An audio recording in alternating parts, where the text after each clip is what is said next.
others, Steelers receiver Martavis Bryant less than pleased with his role in the Steelers offense. He's made it clear he wants a one-way ticket right out of Pittsburgh. A Bryant source confirms he has requested a trade. He commented in a since-deleted Instagram post regarding a fellow Steelers receiver, Juju Smith-Schuster. Juju is nowhere near better than me, fool. All they need to do is give me what I can, give me what I want, and y'all can have Juju and whoever else. He did not apparently take Coach Herm Edwards' advice. Don't press send. He deleted it, of course, after the fact, but it's out there. Here we go with Overreaction Monday. Steelers and their continuing drama, and we've seen it from the get-go, will be their downfall.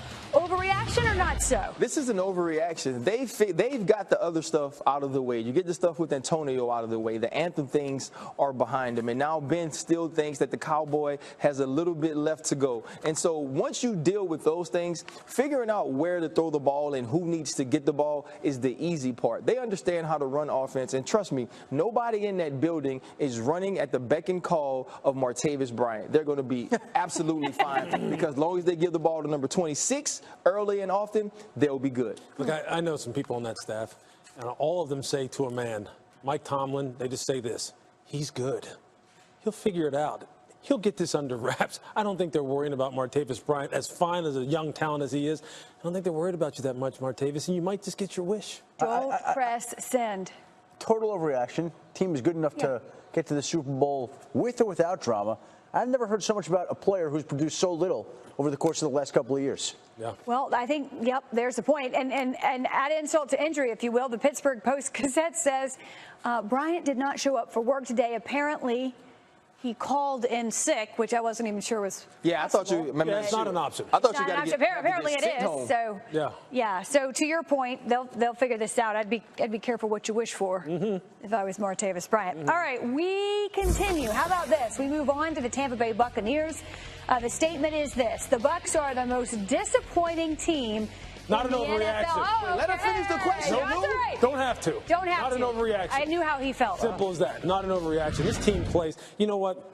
I love how the front office works down there. I know those guys. They're good dudes. They're great scouts. I've had a lot of optimism surround this football team. I thought they had an offensive line that was coming along.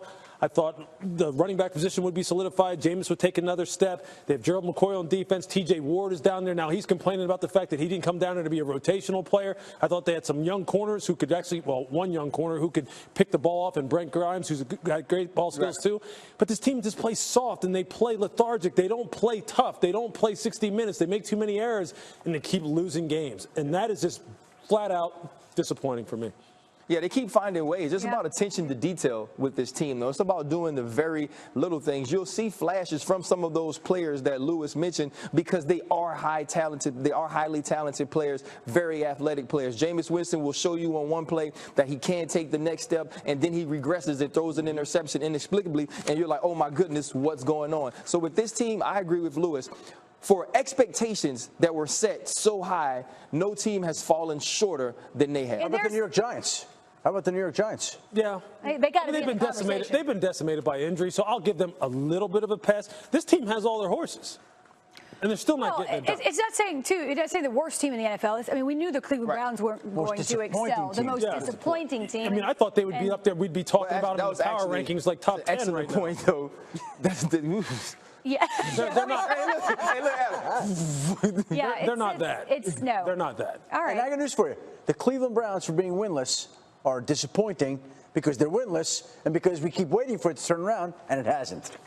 Culture. They're disappointing for so many reasons. All right, T.Y. Hilton, after yesterday's game, did not pull any punches. He was asked about his team's offensive difficulties. Here's what he said. We got to take some pride up front and, block for them, What if we put them back there and take those hits? So we got to start up front, man. Once we get the O-line going, back in rhythm, we'll be fine. 100%, I messed up, all me. And I'm sorry for that, and, I'm a leader. Those guys look up to me, and I kind of stabbed them in the back. So for me, I'm very sorry about that, and, I approached them individually one-on-one, and, just let them know that, I was 100% there, that's wrong. So, yeah, that's it. I'm guessing ask me somebody heard from the higher ups. Just a hunch. T.Y. Hilton publicly calling out his offensive line was okay. Overreaction? Overreaction. Yes. No, it's not okay. That's why he it's not. And even if he's a leader, he should understand that. And I believe that he knows that. And emotions do run high. And the thing you have to do, if you say that this group didn't play well, you got to say, you know what? It starts with me. I didn't play well. I have to do more. I have to have more than 2 catches for 27 yards. I have to do things differently. And maybe if I start to play well, these other people can. It's an emotional game. You want to win, but you got to try to take up for the guys in your locker room. He knows he made a mistake.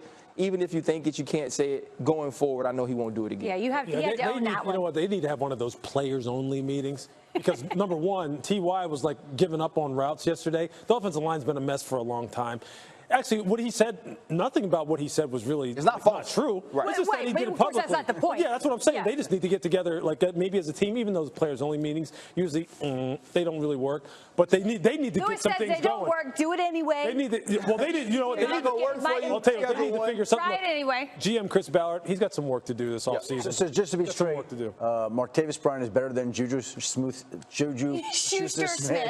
and the Colts offensive line is no good. Okay, listen, we have solved it. What did we start with today? Oh, and Kirk Cousins shouldn't be paid. I'm not even sure where we landed there. So, listen, we have this. We are getting along splendidly, we though, are. guys. That O-line has been an issue since Andrew Luck's rookie year in 2012. The Colts have started 42 different offensive line combinations, the most in the league. But like Herm says, what we do, keep it to yourself, Adam. Keep it to yourself and don't press send. Coming up on NFL Live, we roll. Oh, dear. Oh, dear. I'm just going to stop. You know what's coming. Ryan Clark of the red carpet, everybody. Oh, geez. That's what I'm. It's time for another edition of Overreaction Monday here on NFL Live. Overreaction to the highest degree. Like times highest degree, exponentially. To the highest degree. Carry the one. Why do we have to be playing this game of back and forth? This is easy. Don't press send. I'm just saying. Send it to your mama. She cares. Oh, wow. Listen, Mary. I'm going down in flames with Goff, okay? Kind of almost like the Rams. I think they have a chance to be a competitive team this year. Almost like the Rams. Wait a second. That was tailor-made for Overreaction Monday. Your reaction is overreaction. Is this overreaction? I'm leaving.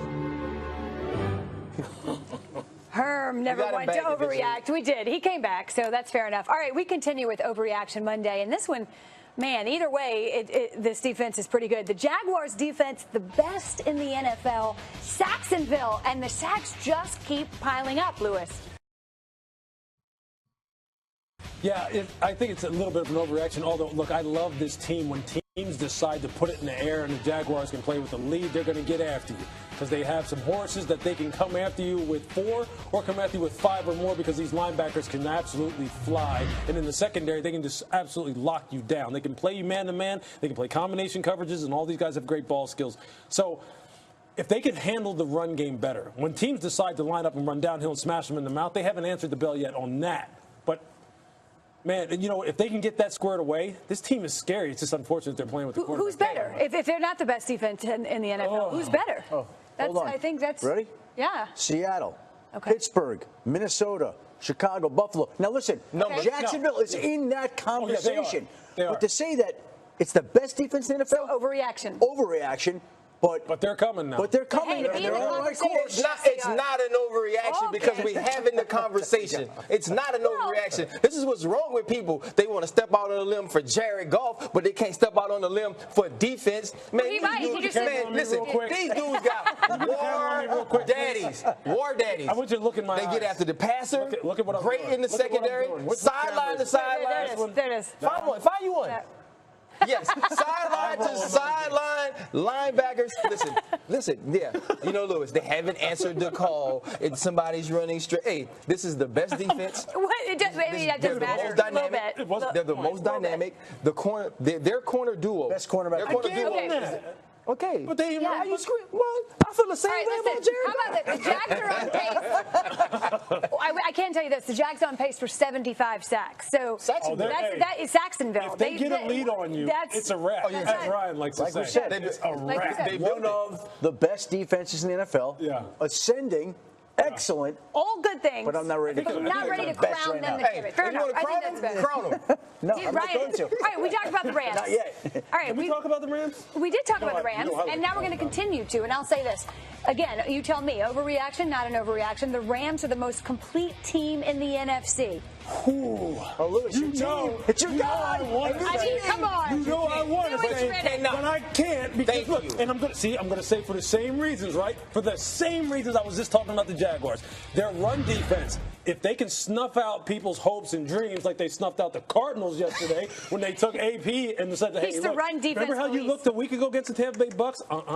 We ain't having no more of that. If they can keep doing that, this team, what can't they do? They can run it, they can throw it, they can score on special teams. They have the number one scoring kicker, the number one scorer in the NFL. They have the hottest quarterback in the NFL, thank you, and the hottest running back and an improved offensive line.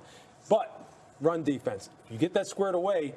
Look, the Rams are going to be playing an NFC Championship. Mark it down. NFC Championship. Thank you for making the argument. Say it again. It's not an overreaction. I pretty much laid it all out. I pretty much did. And I will say this: give me a team that is more complete right now in the NFC than the Rams. Because I think that's what Not you have Seattle. to ask if it is an overreaction. Philadelphia's quarterback is better. Philly's there. Philadelphia's quarterback is better. I'm not going to argue. Philadelphia's good on special teams. Philadelphia more complete than the Rams. They're good on special teams. That would be a great game. The only thing that worries you about Philadelphia is outside the numbers at the cornerback position. Okay. That's the only. Well, every team has something. That's some Achilles heel. So you have Everybody to. has something. Everybody's go. Oh, even you, Adam Nobody's Schefter. perfect, Shefty. No, you guys are. Yeah. Please. Yeah. How about this? I don't know that we'll get any dissension here, but we'll see. The Cardinals are done. Overreaction, not an Let overreaction. Clark do this one. This is not an overreaction. This is not an. I know You know what? It might be an overreaction Right. that we actually have this question because I thought they was done before Sunday. Well, they are definitely done. So now, for sure, listen, with Carson Palmer out, you can't do the one thing that Bruce Arians wants to do every time he steps on the field, and that's push the ball downfield. They were already having trouble doing it this year. Now with Carson Palmer out, it's going to be tough. But when you watch a team lose their quarterback, And it deflates everybody. And their running back. Right? Yeah. But you can't play defense anymore. You can't play special teams anymore. That's the tough thing. It's hard to overcome those type of mental and emotional letdowns. Yeah, it's not an overreaction. The offensive line is not good enough. I think, it's always interesting when we talk about this kind of thing. Look, last week they bludgeoned the Tampa Bay Bucks, who are one of the most disappointing teams in the league, without a doubt. This week they go up against a team that's white hot. And they get snuffed out in the run game, and everything trickles down from there because now the Rams go, guess what? We're just going to rush you now because now we got a lead. Then the offensive line gets exposed more. The defense starts giving up big plays. Yeah, they're done. Yeah, Adam, there's not much more to say here. They're done. We're done. Shefty? It's always 2018. Not done. We have another. Well, we're not done. That's true. Yeah, that's never happened before. I'm economical with my words. All right, then. Press coverage now, which will be an update on Joe Thomas. Of course, sorry to see him injured on Sunday. Joe Thomas on his long-term future after surgery. Am I done playing? I don't know. I think that's a decision that's best talked about in the offseason. Thomas said he would prefer to wait for a less emotional time to think about it. Adding a full recovery may take 6 to 9 months. So certainly understandable. And our thoughts with Joe Thomas, certainly a warrior in this league. Big defensive hits.